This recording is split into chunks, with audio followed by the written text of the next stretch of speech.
Hello students, today we are going to study the chapter 1 of class 8 English, that is from book Honeydew. Chapter name is the best Christmas present in the world. Before studying the chapter, let us know something about the chapter. There are some dates or periods of time in the history of the world.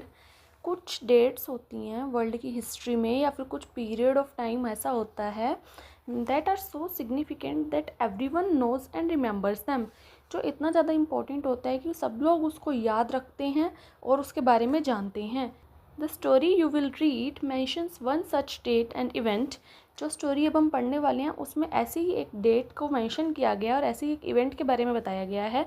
That is a war between the British and the Germans in 1914.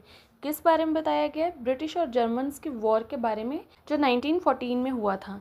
Can you guess which war it was? क्या आप guess कर सकते हैं कौन सा war था? आई spotted it in a junk shop in Bridport, a role top desk.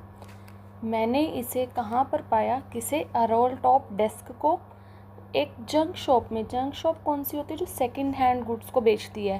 Place कौन सा? ब्रिडपोर्ट. ब्रिडपोर्ट कहाँ है? ब्रिडपोर्ट है डोरसेट, इंग्लैंड में, यूके.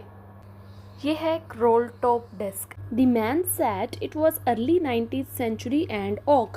ये कब की बात हो रही है? अर्ली 19th सेंचुरी की. और ये जो रोल टॉप डेस्क की जो वुड है वो कौन से ट्री की है? ओक ट्री से ली गई है.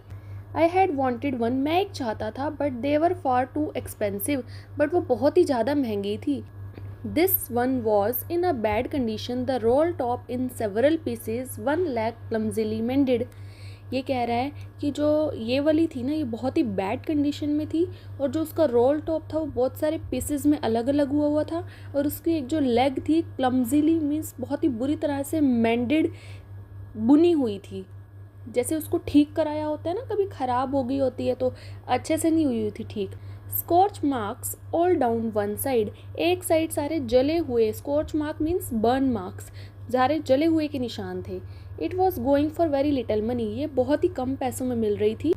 आई thought I could restore it. मुझे लगा कि मैं इसको वापस से ठीक कर लूँगा. It would be a risk, a challenge. ये मेरे लिए एक रिस्क और एक चैलेंज होगा. But I had to have it. लेकिन मुझे ये करना ही था.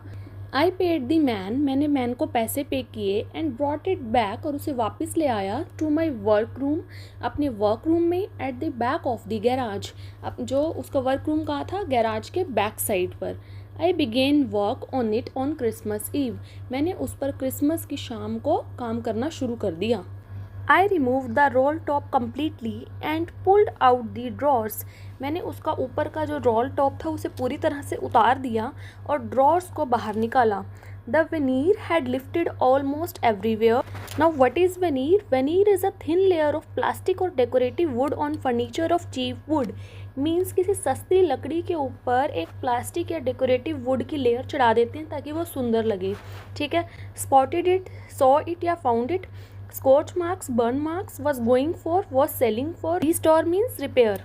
तो जो वेनीर था, ऊपर की जो लेयर थी उठ गई थी हर जगह से, जो ऊपर की पलाई टाइप लकड़ी होती है. It looked like water damage to me. ये मुझे लग रहा था कि पानी की वजह से खराब हो गई है. Both fire and water had clearly taken their toll on their desk. पानी और वाटर दोनों ने ही मिलकर उस डेस्क को जो है ना ऊपर की तरफ उठा दिया था और ख़राब कर दिया था. हमने देखा था ना उस पर स्कॉच मार्क्स भी थे. The last drawer was stuck fast. Last drawer जो था ना बिल्कुल टाइट बंद हुआ था.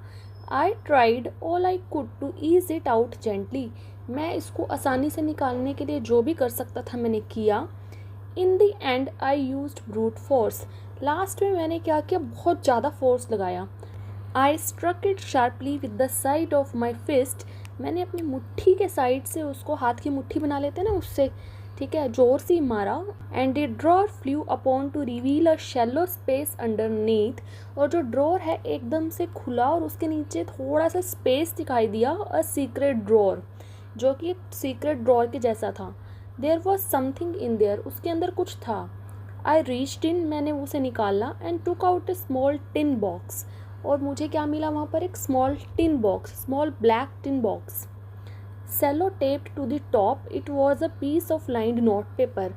उसके ऊपर एक सेलो टेप लगी हुई थी टॉप पे और उसके ऊपर एक लाइनों वाला नोट था, पेपर था, and written on it in shaky hand writing, और उसमें कुछ अनक्लियर सी हैंड राइटिंग में लिखा हुआ था, Jim's last letter received January 25, 1915 to be buried with me when the time comes. और लिखा था कि जब टाइम आए तो मैं मर जाऊँ तो मेरे साथ इसे दबा दिया जाए। I knew as I did it that it was wrong of me to open the box. मैं जानता था कि जो मैंने किया, ये मुझे बॉक्स खोलना एक गलत काम किया मैंने। But curiosity got the better of my scruples. इसका मीनिंग है कि कोई कोई चीज़ ना, स्कर्पल्स मीन्स कि अपने आप को, जो आपको पता हो कि ये मेरे अंदर गलत फीलिंग आ रही है, इससे रोकने की कोशिश करना। पर उसकी क्यूरोसिटी इतनी ज़्यादा थी कि वो उस फीलिंग को दबा नहीं पाया और उसने वो ओपन कर दिया। इट यूजली डस। ऐसा अक्सर हम सबके साथ होता है कि हमें ना, जो कोई चीज़ गलत हम पता भी होता है हम कर रहे हैं, पर हमारे साथ होता है हम फिर भी वो चीज़ कर देते हैं अपनी क्यूरोसिटी में। Inside the box there was an envelope. Box के अंदर एक एनवेलप था। द एड्रेस रीड, उस पर एड्रेस था Mrs Jim McPherson, 12 Copper Beeches, Bridport, Dorset. ये एड्रेस था, उनकी वाइफ का नेम था ये मिसिस जिम मैकपर्सन, और ये प्लेस का। I took out the letter, मैंने लेटर निकाला, एंड अनफोल्डेड इट, और उसे अनफोल्ड किया, खोला। It was written in pencil, उस पर पेंसिल से लिखा हुआ था, एंड डेटेड एट टॉप, और उस पर ये डेट डली हुई।